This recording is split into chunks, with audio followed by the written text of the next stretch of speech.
मैं पूनम सिंह आप सभी का स्वागत करती हूँ आपके अपने चैनल माँ अन्नपूर्णा क्लासेस में। कैसे हो आप सब? आशा करती हूँ आप सब बहुत अच्छे होंगे, मस्त होंगे, स्वस्थ होंगे। आज की क्लास को स्टार्ट करते हैं। आज क्या आप पढ़ने वाले हैं? आपके जो पॉइंट्स हैं मेन वो क्या होने वाले हैं? आप लॉर्ड वेलेस्ली के बारे में पढ़ेंगे, विलियम बेंटिक के बारे में पढ़ेंगे और लॉर्ड डलहौजी के बारे में पढ़ेंगे। इन सभी के बारे में बहुत अच्छे से पढ़ेंगे और इनकी क्या नीतियाँ रहती हैं, इनका क्या योगदान रहता है भारत में जो अंग्रेजी साम्राज्य को बढ़ाने में, तो उन सभी के बारे में आज बात करेंगे। स्टार्ट करते हैं लॉर्ड वेलेस्ली से। अप्रैल 1798 ईस्वी में लॉर्ड वेलेस्ली भारत का गवर्नर जनरल बनकर भारत आया। ये जो लॉर्ड वेलेस्ली है कब आता है, ये इतना इम्पोर्टेंट नहीं है कि 1798 में भारत का गवर्नर जनरल भारत आया। ये किसके करीब है, तो आप ऐसे इसको याद करिए कि 1800 के करीब करीब ये आया था। तो आप मोटा मोटा याद रखेंगे तो नहीं भूलेंगे। ये जो डेट है एग्जैक्ट ये आप भूल सकते हैं।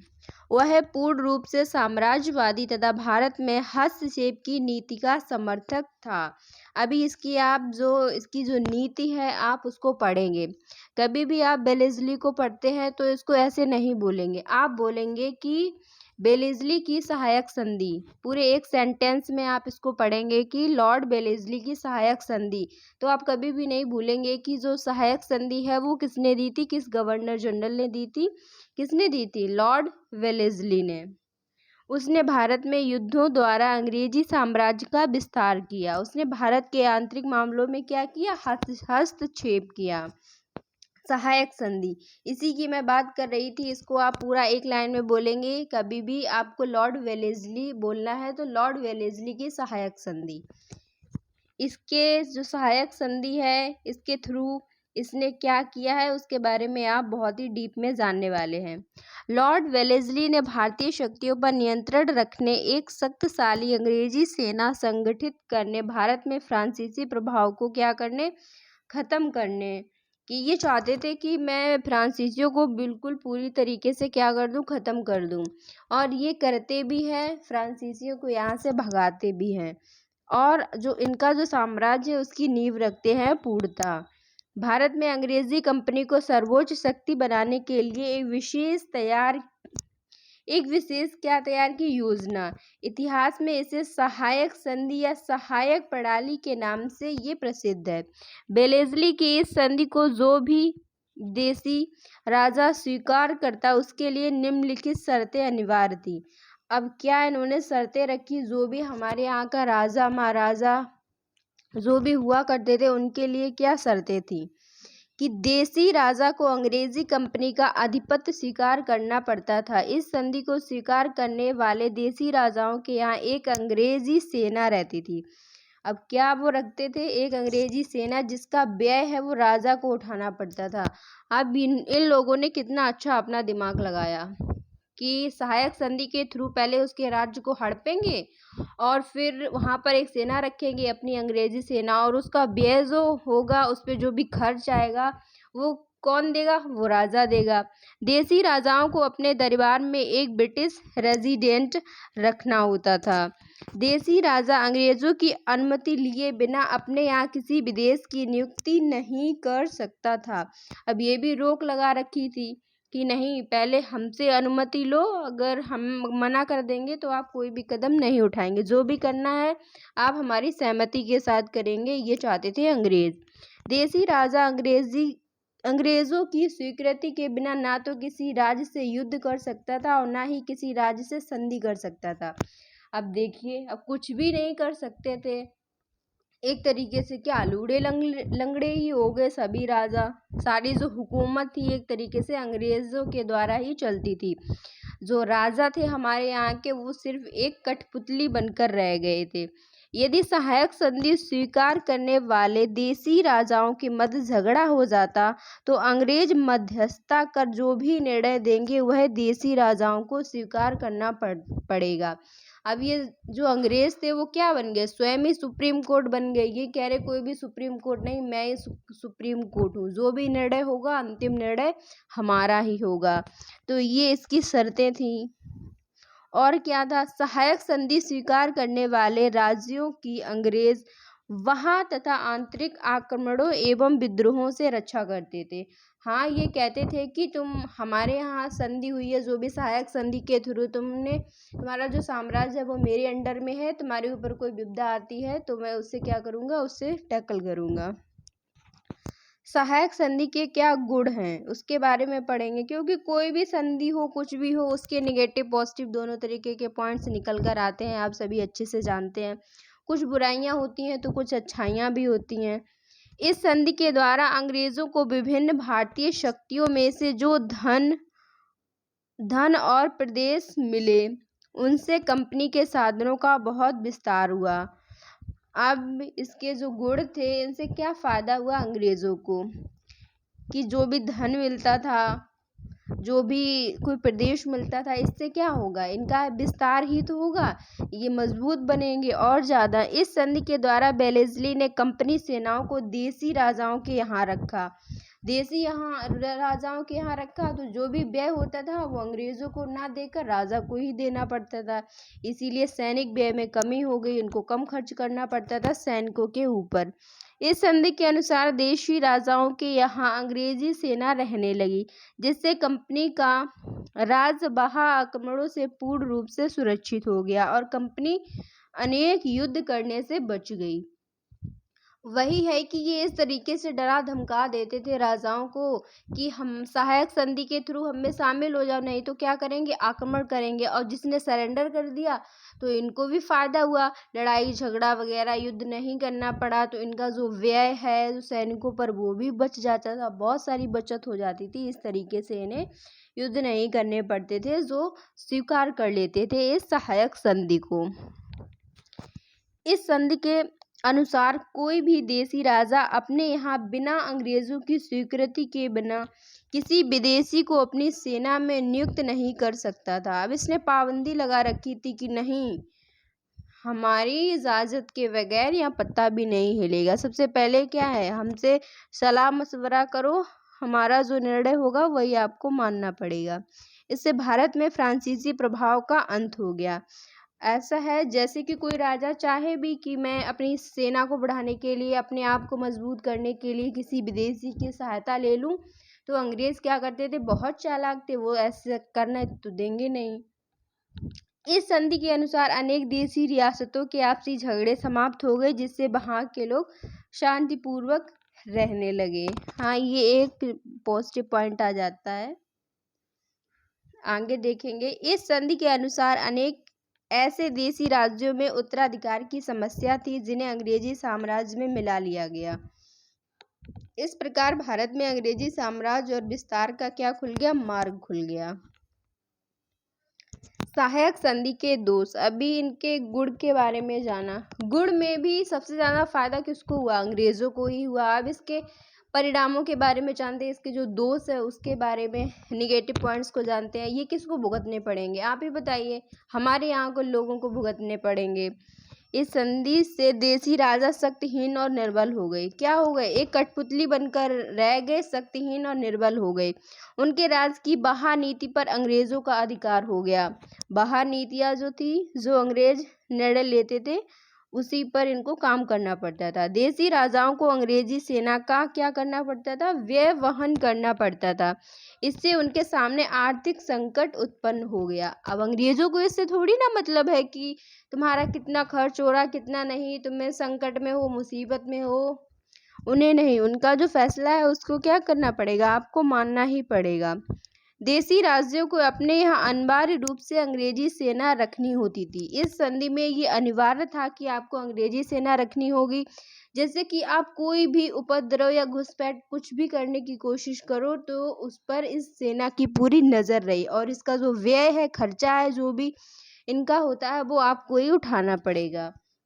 अतः देसी राजाओं ने अपनी स्थायी सेना के बहुत से सैनिकों को निकाल दिया। परिणाम स्वरूप राज्यों में बेकारी की समस्या उत्पन्न हो गई। अब ये भी एक गंभीर समस्या हो गई। आर्थिक संकट का सामना करने के लिए देसी राजाओं ने अनेक कर लागू कर दिए। अब राजा भी क्या करें, इतना ज़्यादा संकट ही है तो ये खून चूसेंगे अब अपने इस किसान भाइयों का, जो भी इनके नीचे जो जो भी जनता आएगी, अब जनता यहाँ पर पिसेगी, जिससे जनता के कष्टों में वृद्धि हुई। क्या है, इनको और कष्ट मिलने लगे, क्योंकि करों का बोझ जनता को ही उठाना पड़ा। जो भी लगान लगाया जाता था, जो भी टैक्स है, वो किस पर लगाया जाएगा? जो जनता है, जो आम जनता है, उसको ही क्या करना पड़ा, बहुत सारी मुसीबतें आईं। आगे देखेंगे, इस संधि से देशी राजा पूर्ण रूप से कंपनी पर निर्भर हो गए। अब उन्हें अपने राज्य की आंतरिक सुव्यवस्था या बाहरी रक्षा की व्यवस्था नहीं करनी थी। ऐसी स्थिति में देशी राजाओं में निष्क्रियता बड़ी तथा विलासी हो गए। अब जब उन्हें कोई भी कुछ करना ही नहीं है, करने ही नहीं देंगे अंग्रेज, जैसे कि कोई नीतियां बनाए कहीं आक्रमण करने की, साम्राज्य विस्तार करने की, लेकिन उन सब पर निर्णय लेने का अधिकार है, उसको इंक्रीज करने का, वो किसका है, अंग्रेज़ों का है। तो इससे ये लोग बहुत ही ज़्यादा कैसे हो गए, निष्क्रिय हो गए, इनएक्टिव हो गए, आलसी हो गए, और क्या हो गए, विलासी हो गए। जब कुछ करना ही नहीं तो विलासी अपने आप हो जाएंगे। सहायक संधि स्वीकार करने वाले राज्य, अब कौन कौन से ऐसे राज्य हैं जिन्होंने इस संधि को क्या किया था, स्वीकार किया था? हैदराबाद। सबसे पहला राज्य कौन है, हैदराबाद। अब हैदराबाद का नाम आता है तो आपने हैदराबाद के निज़ामों के बारे में ज़रूर सुना होगा, उसके बारे में थोड़ा डीप में पढ़ेंगे। हैदराबाद का निज़ाम एक ओर मराठा तथा दूसरी ओर मैसूर के सुल्तान टीपू से परेशान था। अब हैदराबाद पे जो आक्रमण हुआ करते थे वो मराठों की तरफ से, और ये सुल्तान है जो मैसूर का, टीपू सुल्तान, इसकी तरफ से, जिससे क्या था, ये बहुत ही ज़्यादा परेशान हो गया था हैदराबाद। इसलिए इसने क्या कर लिया, सहायक संधि में अपने आप को, मतलब सहायक संधि में स्वीकार कर ली उसको, कि मैं इसमें विलय हो जाता हूँ तो मुझे इतनी सारी परेशानियां नहीं उठानी पड़ी। अब जो भी देखेंगे अंग्रेज ही देखेंगे। आगे आप पढ़ेंगे कि किस तरीके से टीपू सुल्तान और अंग्रेज़ों के बीच में भी युद्ध होते हैं। मैसूर का युद्ध, जो मैसूर के युद्ध के नाम से जाना जाता है, और मराठों के साथ भी। इसके बाद आप पढ़ेंगे अवध। अवध भी शामिल हो जाता है सहायक संधि के द्वारा। अवध के नवाब ने भी बेलेज़ली की सहायक संधि को स्वीकार कर लिया। अन्य शर्त मानने के अतिरिक्त अवध के नवाब ने अपना लगभग आधा राज्य, जिसमें रुहेलखंड, गोरखपुर और गंगा यमुना का मध्यवर्ती भाग सम्मिलित था, अंग्रेजों को दे दिया अवध। इसके बाद कौन सा राज्य है जिसने सहायक संधि को स्वीकार किया, वो है बड़ौदा। बड़ौदा के मराठा शासक गायकवाड़ के पास अन्य मराठा सरदारों की तुलना में शक्ति के साधन बहुत कम थे, तो इनके पास एक इनकी व्यवस्था आ गई, लाचारी आ गई, तो उन्हें क्या करना पड़ा, इस संधि में शामिल होना ही पड़ा। इसके बाद पढ़ेंगे ट्रावनकोर। अभी ये राज्य शामिल हो गया। मैसूर के दक्षिण में स्थित ट्रावनकोर के शासक ने बेलेज़ली की सहायक संधि स्वीकार कर ली, जिससे ट्रावनकोर अंग्रेजों की किस में आ गया, शरण में आ गया। तो कौन कौन से थे, ट्रावनकोर हो गया, हैदराबाद आ जाता है, अवध आ जाता है, और बड़ौदा। ये सभी क्या करते हैं, जो बेलेज़ली की जो सहायक संधि है उसमें उसको क्या कर लेते हैं, स्वीकार कर लेते हैं। तो आप इनका नाम याद रखेंगे। मैसूर, मैंने आपसे कहा था कि इनके बीच युद्ध होता है, मैसूर का युद्ध, तो टीपू सुल्तान मारा जाता है। इसके बाद जो मैसूर है वो अंग्रेजों के पास ही चला जाता है। मैसूर के शासक टीपू सुल्तान ने अंग्रेजों की सहायक संधि को स्वीकार नहीं किया और उनसे युद्ध करता रहा, लेकिन चौथा जो युद्ध हुआ था मैसूर का, उसमें टीपू सुल्तान मारा गया, उसकी मृत्यु हो गई। मारे जाने पर मैसूर के नए शासक कृष्णराव ने सहायक संधि स्वीकार कर ली। इन्होंने सोचा कि भाई इतने झगड़े युद्ध करने से कुछ होने वाला नहीं, टीपू सुल्तान वैसे भी मारे जा चुके हैं, इतने वर्षों तक ये युद्ध चला, इससे अच्छा है कि इनकी जो सहायक संधि है उसमें शामिल हो जाया जाए, वरना ये हमें भी नहीं छोड़ेंगे। मराठा राज्य, मराठा राज्य के बारे में क्या है, भोंसले ने देवगांव की संधि द्वारा सहायक संधि को स्वीकार कर लिया, किंतु शासकों ने अपने यहाँ अंग्रेजी सेना रखना नहीं स्वीकार किया। क्या है, इन्होंने अंग्रेजी सेना नहीं रखी, अगर रखेंगे तो उसका व्यय है वो इनको ही उठाना पड़ेगा। तो इसको आप याद रखेंगे कि भोंसले ने देवगांव की संधि द्वारा सहायक संधि को स्वीकार कर लिया। राजपूत राज्यों में जयपुर, जोधपुर, उदयपुर आदि ने मराठों से तंग आकर सहायक संधि को स्वीकार कर लिया। अब आप इससे क्या देख पा रहे हैं कि बहुत सारे जो राज्य हैं वो इसीलिए सहायक संधि में शामिल हो रहे हैं क्योंकि वो खुद के ही जो साम्राज्य के आसपास के राजा हैं उनसे ही परेशान हैं। इस वजह से जो वेलेस्ली की सहायक संधि है उसके बारे में सभी पॉइंट डिस्कस हो चुके हैं। बहुत अच्छे से आपने इससे बहुत कुछ सीखा होगा कि किस तरीके की सहायक संधि थी, उसके क्या गुण हैं, क्या दोष हैं, कौन कौन से जो राज्य हैं वो सहायक संधि में शामिल हो जाते हैं। क्योंकि रिवीजन करिए कौन कौन से, हैदराबाद, अवध, त्रावणकोर और राजपूत जो राज्य थे और मराठा भी कुछ इसमें शामिल हो जाते हैं। Very good. Lord William Bentinck, अब इनके बारे में क्या करेंगे, इनके बारे में पढ़ेंगे। 1828 ईस्वी में विलियम बेंटिक भारत का गवर्नर जनरल बने। बेंटिक का शासनकाल भारत में सुधारों का काल था।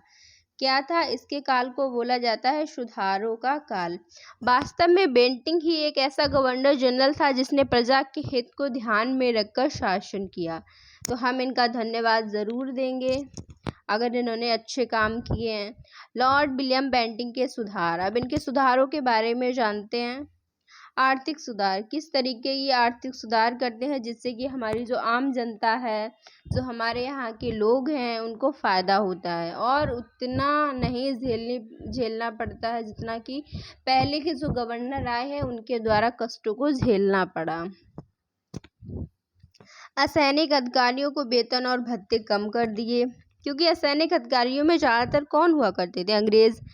उनसे ऐसे अनेक अनावश्यक पदों को समाप्त कर दिया जिनके बिना शासन चलाया जा सकता था। मतलब कि वो वैसे ही उनको ऐड कर रखा था जबकि उनके बिना भी शासन को चलाया जा सकता था। ऐसे पदों को क्या कर दिया, विलियम बेंटिक ने उसको समाप्त कर दिया।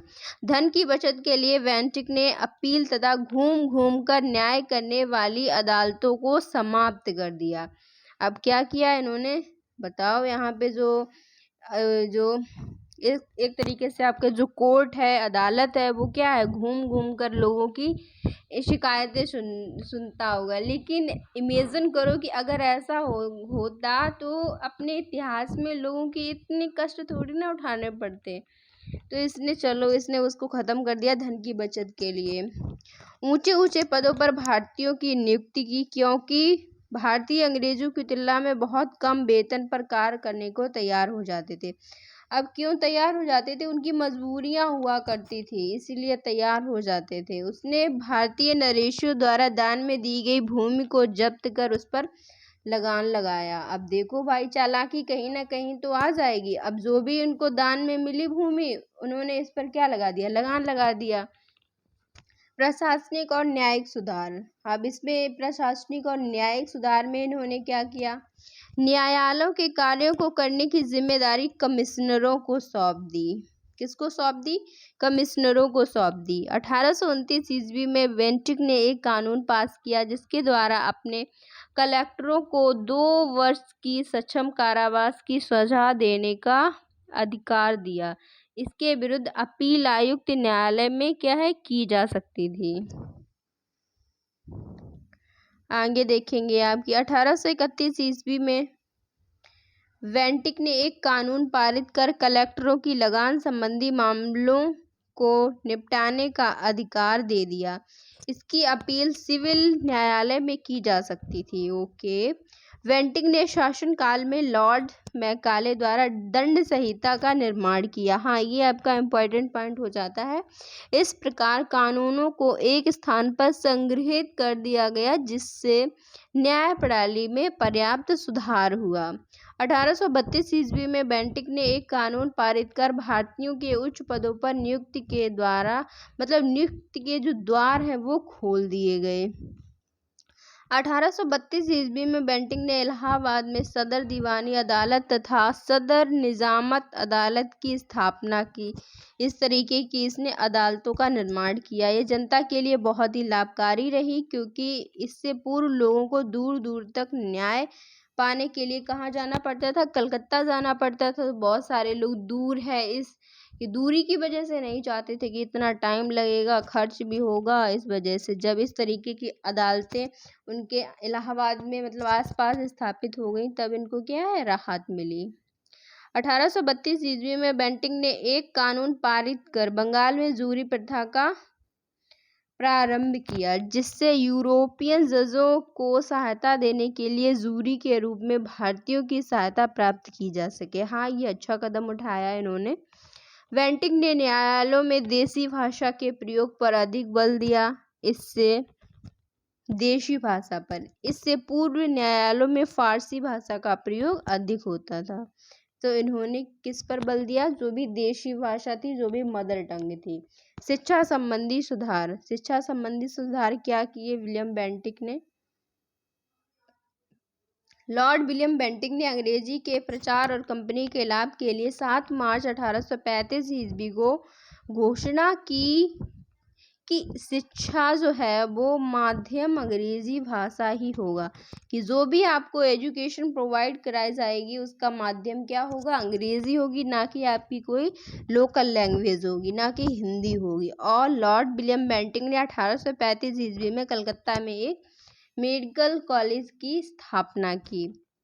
अब सामाजिक सुधार के बारे में जानते हैं कि इन्होंने सोसाइटी के लिए क्या किया।